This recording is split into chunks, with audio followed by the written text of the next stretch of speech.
Bismillahirrahmanirrahim. Assalamualaikum warahmatullahi wabarakatuh. Sahabat Islam yang berbahagia, kali ini kita akan membahas tentang kisah percakapan Rasulullah SAW dengan iblis di hadapan sahabat beliau SAW. Lantas, bagaimanakah kisah selanjutnya? Namun, sebelum lanjut menyaksikan video ini, jangan lupa untuk klik subscribe, like, dan tombol notifikasi untuk mendukung channel ini agar dapat selalu menyebarkan syiar kebaikan. Diriwayatkan oleh Mu'adz bin Jabal radhiyallahu an dari Ibnu Abbas radhiyallahu an, ia berkata, kami bersama Rasulullah sallallahu alaihi wasallam berada di rumah seorang sahabat dari golongan Ansor dalam sebuah jamaah. Tiba-tiba ada yang memanggil dari luar, wahai para penghuni rumah, apakah kalian mengizinkanku masuk? Karena kalian membutuhkanku. Rasulullah sallallahu alaihi wasallam bertanya kepada para sahabat, apakah kalian tahu siapa yang menyuruh itu? Para sahabat menjawab, tentu Allah dan Rasulnya lebih mengetahui. Kemudian Rasulullah SAW berkata, dia adalah iblis yang terkutuk. Semoga Allah senantiasa melaknatnya. Kemudian Umar bin Khattab radhiyallahu an berkata, ya Rasulullah, apakah engkau mengizinkanku untuk membunuhnya? Nabi SAW berkata dengan pelan, bersabarlah wahai Umar. Apakah engkau tidak tahu bahwa dia masuk neraka dan tertunda kematiannya sampai hari kiamat? Sekarang silakan bukakan pintu untuknya, karena ia sedang diperintahkan Allah Subhanahu wa taala. Ibnu Abbas berkata, maka dibukalah pintu itu. Kemudian iblis masuk ke tengah-tengah kami. Ternyata dia adalah seorang yang sudah tua bangka dan buta sebelah mata. Dagunya berjanggut sebanyak 7 helai rambut yang panjangnya seperti rambut kuda. Kedua kelopak matanya memanjang terbelah ke atas, tidak ke samping. Kepalanya seperti kepala gajah yang sangat besar. Gigi taringnya memanjang keluar seperti taring babi. Kedua bibirnya seperti bibir macan atau seperti kerbau. Dia berkata, Assalamualaikum ya Muhammad. Assalamualaikum ya jama'atal muslimin. Salam untuk kalian semua wahai golongan muslimin. Iblis berkata, wahai Muhammad, aku datang bukan karena keinginanku sendiri, tetapi aku datang karena terpaksa diperintah. Nabi SAW berkata, apa yang membuatmu terpaksa harus datang ke sini, wahai terlaknat? Iblis berkata, aku didatangi oleh seorang malaikat utusan Tuhan yang Maha Agung. Ia berkata kepadaku, sesungguhnya Allah Subhanahu wa taala menyuruhmu untuk datang kepada Muhammad sallallahu alaihi wasallam dalam keadaan hina dan bersahaja.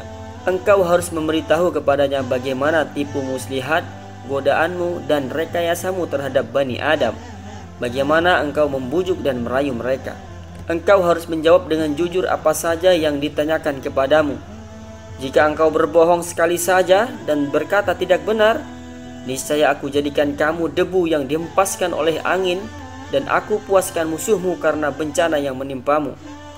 Rasulullah SAW kemudian mulai bertanya, jika kamu jujur, beritahukanlah kepadaku siapakah orang yang paling kamu benci?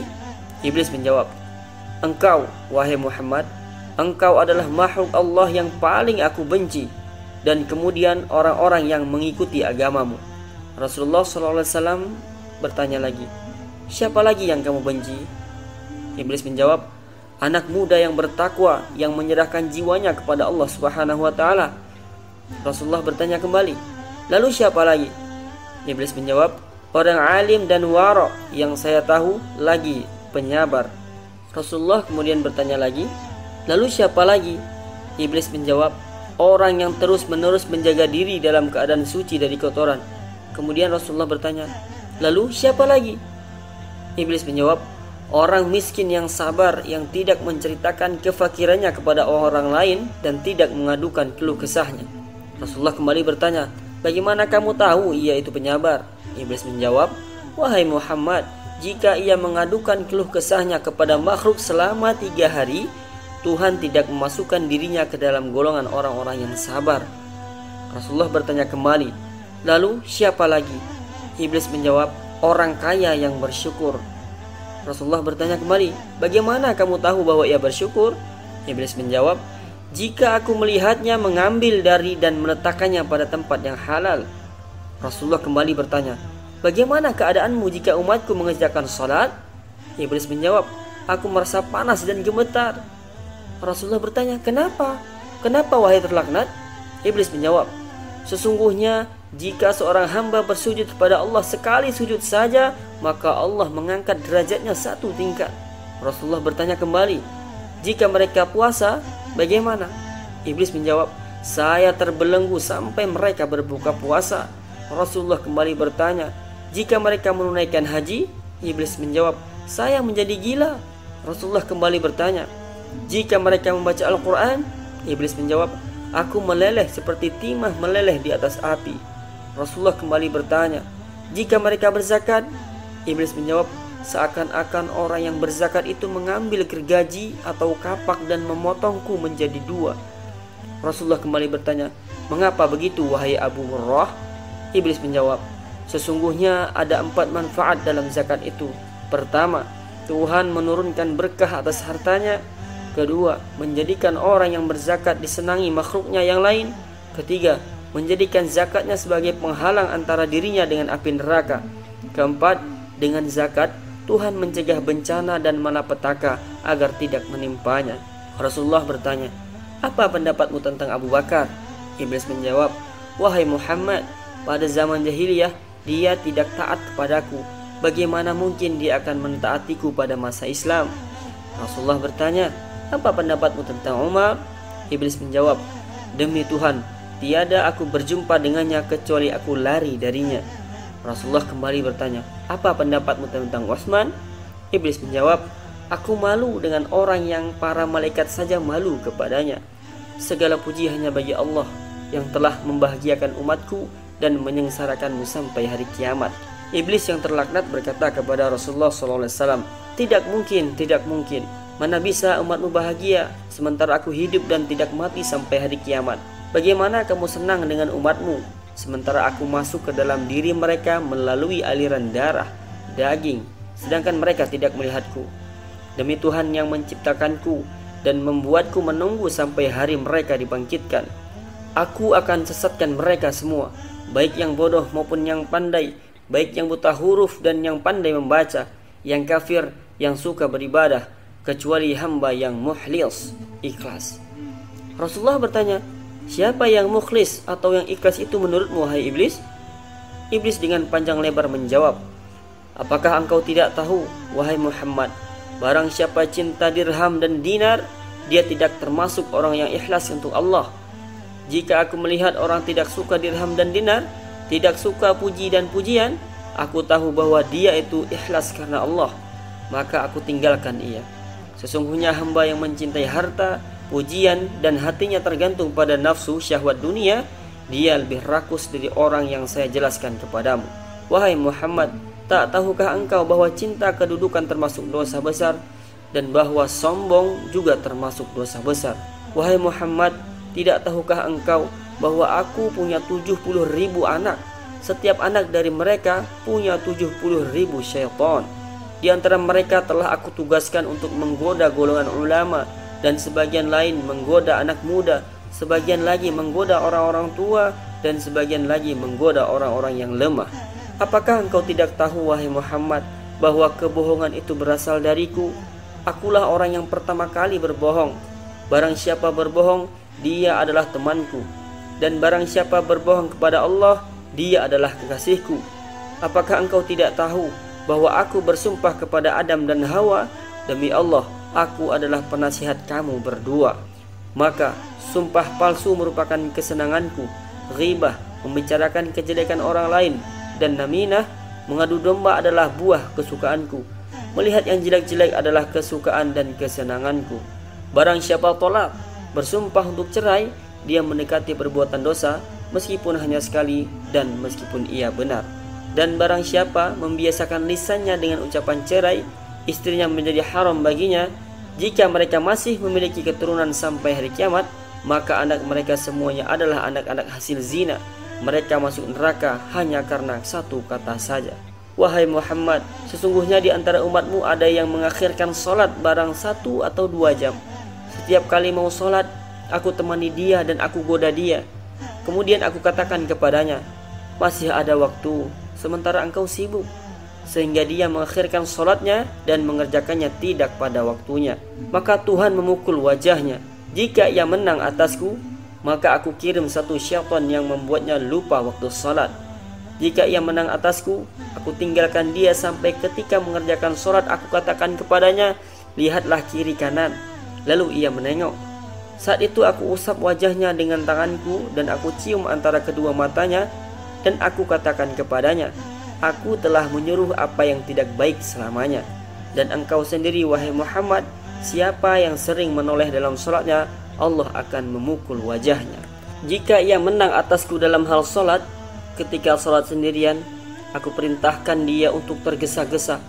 Maka ia mencucuk sholat seperti ayam mematuk biji-bijian dengan tergesa-gesa. Jika ia menang atasku, maka ketika sholat berjamaah aku cambuk dia dengan lijam atau cambuk. Lalu aku angkat kepalanya sebelum imam mengangkat kepalanya. Aku letakkan ia hingga mendahului imam. Kamu tahu bahwa siapa yang melakukan itu, batalah sholatnya. Dan Allah akan mengganti kepalanya dengan kepala keledai pada hari kiamat nanti. Jika ia masih menang atasku, aku perintahkan dia untuk mengacungkan jari-jarinya ketika sholat, sehingga dia mensucikan aku ketika ia sholat. Jika ia masih menang, aku tiup hidungnya sampai dia menguap. Jika ia tidak menaruh tangan di mulutnya, syaitan akan masuk ke dalam perutnya. Dan dengan begitu, ia bertambah rakus di dunia dan cinta dunia. Dia menjadi pendengar kami yang setia. Bagaimana umatmu bahagia sementara aku menyuruh orang miskin untuk meninggalkan sholat? Aku katakan kepadanya, sholat tidak wajib atasmu. Sholat hanya diwajibkan atas orang-orang yang mendapatkan nikmat dari Allah. Aku katakan kepada orang yang sakit, tinggalkanlah sholat, sebab ia tidak wajib atasmu. Sholat hanya wajib atas orang yang sehat, karena Allah Ta'ala berkata, tidak ada halangan bagi orang buta, tidak pula bagi orang yang pincang, tidak pula bagi orang yang sakit. Demikianlah Allah Subhanahu wa Ta'ala menjelaskan dalam ayat-ayatnya bagimu, agar kamu memahaminya.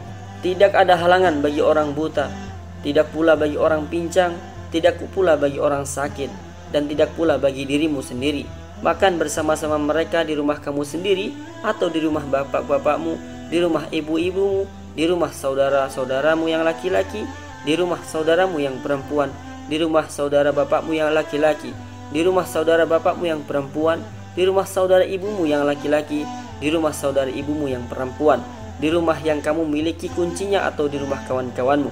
Tidak ada halangan bagi kamu makan bersama-sama mereka atau sendirian. Maka apabila kamu memasuki suatu rumah dari rumah-rumah ini, hendaklah kamu memberi salam kepada penghuninya, yang berarti memberi salam kepada dirimu sendiri. Salam yang ditetapkan dari sisi Allah, yang diberi berkat lagi baik.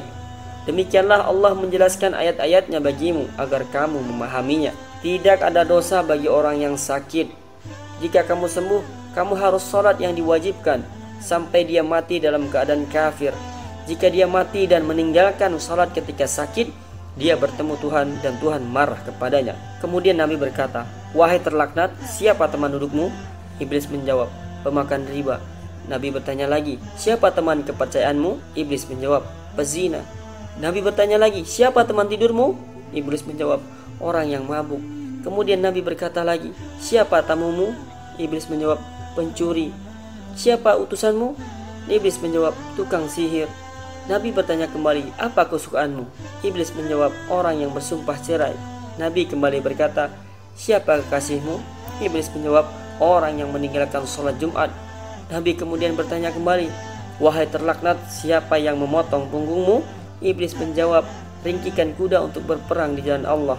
Nabi bertanya kembali, apa yang melelehkan badanmu? Iblis berkata, tobatnya orang yang bertaubat. Nabi kemudian bertanya kembali, apa yang membuat panas hatimu? Iblis menjawab, istighfar yang banyak kepada Allah siang malam. Nabi bertanya lagi, apa yang memuramkan wajahmu dan membuatmu merasa malu dan hina? Iblis menjawab, zakat secara sembunyi-sembunyi. Nabi bertanya lagi, apa yang membutakan matamu? Iblis menjawab, sholat di waktu sahur. Nabi bertanya lagi, apa yang memukul kepalamu? Iblis menjawab, memperbanyak sholat berjamaah. Nabi bertanya lagi, siapa yang paling bisa membahagiakanmu? Iblis menjawab, orang yang sengaja meninggalkan sholat. Nabi bertanya kembali, siapa manusia yang paling sengsara menurutmu? Iblis menjawab, orang yang kikir. Nabi bertanya lagi, siapa yang paling menyibukkanmu? Iblis menjawab, majelis-majelis ulama. Nabi bertanya kembali, bagaimana kamu makan? Iblis menjawab, dengan tangan kiriku dan dengan jari-jariku. Kemudian Nabi bertanya, di mana kamu lindungi anak-anakmu ketika panas? Iblis menjawab, di balik kuku-kuku manusia. Setiap harta yang tidak dikeluarkan zakatnya, maka saya ikut memakannya. Saya juga ikut makan makanan yang bercampur riba dan haram, serta segala harta yang tidak dimohonkan perlindungan kepada Allah dari setan yang terkutuk. Setiap orang yang tidak memohon perlindungan kepada Allah dari syaitan ketika bersetubuh dengan istrinya, maka syaitan akan ikut bersetubuh. Akhirnya akan melahirkan anak yang mendengarkan perkataanku dan taat kepadaku. Begitu pula orang yang naik kendaraan dengan maksud mencari penghasilan yang tidak dihalalkan, maka saya adalah temannya. Saya memohon kepadanya agar saya punya rumah, maka rumahku adalah kamar mandi. Saya memohon agar saya punya masjid, akhirnya pasar menjadi masjidku. Aku memohon agar saya punya Al-Quran, maka syair adalah Al-Quranku. Saya memohon agar punya azan, maka trompet adalah panggilan azanku.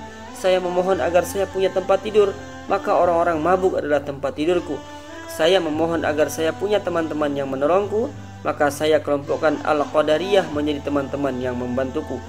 Dan saya memohon agar saya memiliki teman-teman dekat, maka orang-orang yang menginfakkan harta kekayaannya untuk kemaksiatan adalah teman dekatku. Ia kemudian membaca ayat, sesungguhnya pemboros-pemboros itu adalah saudara-saudara syaitan, dan syaitan itu adalah yang sangat ingkar kepada Rabb-nya. Rasulullah berkata, andai kata tidak setiap apa yang engkau ucapkan didukung oleh ayat-ayat dari kitabullah, tentu aku tidak akan membenarkan. Saya memiliki anak yang diberi nama Atamah. Ia kencing di telinga seorang hamba ketika ia tidur meninggalkan sholat isya. Andai kata tidak karenanya, tentu ia tidak akan tidur terlebih dahulu sebelum menunaikan sholat isya. Saya juga punya anak yang saya beri nama Mutaqadi. Apabila ada seorang hamba melakukan ketaatan ibadah dengan rahasia dan ingin menutupinya, maka anak saya tersebut senantiasa membatalkannya dan dipamerkan di tengah-tengah manusia sehingga semua manusia tahu. Akhirnya Allah Subhanahu wa ta'ala membatalkan 99 dari 100 pahalanya, sehingga yang tersisa hanya 1 pahala saja. Sebab setiap ketaatan yang dilakukan secara rahasia akan diberi 100 pahala oleh Allah Subhanahu wa ta'ala. Saya punya anak lagi yang bernama Kuhyal. Ia bertugas mengusapi celak mata semua orang yang sedang ada di majelis pengajian dan ketika khatib sedang memberikan khutbah, sehingga mereka terkantuk dan akhirnya tidur, tidak dapat mendengarkan apa yang dibicarakan para ulama. Bagi mereka yang tertidur tidak akan ditulis pahala sedikit pun untuk selamanya. Setiap kali ada perempuan keluar, pasti ada syaitan yang duduk di pinggulnya. Ada pula yang duduk di daging yang mengelilingi kuku-kukunya, di mana mereka akan menghiasi kepada orang-orang yang melihatnya. Kedua syaitan itu kemudian berkata kepadanya, keluarkan tanganmu. Akhirnya ia mengeluarkan tangannya, kemudian kukunya tampak, lalu kelihatanlah nodanya. Orang yang bahagia dan beruntung adalah orang yang dijadikan bahagia oleh Allah Subhanahu wa ta'ala sejak dalam perut ibunya. Sedangkan orang yang celaka adalah orang yang dijadikan celaka oleh Allah Subhanahu wa ta'ala sejak dalam perut ibunya. Kemudian Rasulullah SAW membacakan firman Allah Subhanahu wa ta'ala dalam Quran surah Hud yang artinya, dan jika Tuhanmu mengkehendaki, tentu Dia jadikan manusia umat yang satu, tetapi mereka senantiasa berselisih pendapat, kecuali orang-orang yang diberi rahmat oleh Rabb-Mu, dan untuk itulah Allah menciptakan mereka. Kalimat Rabb-Mu atau keputusannya telah ditetapkan.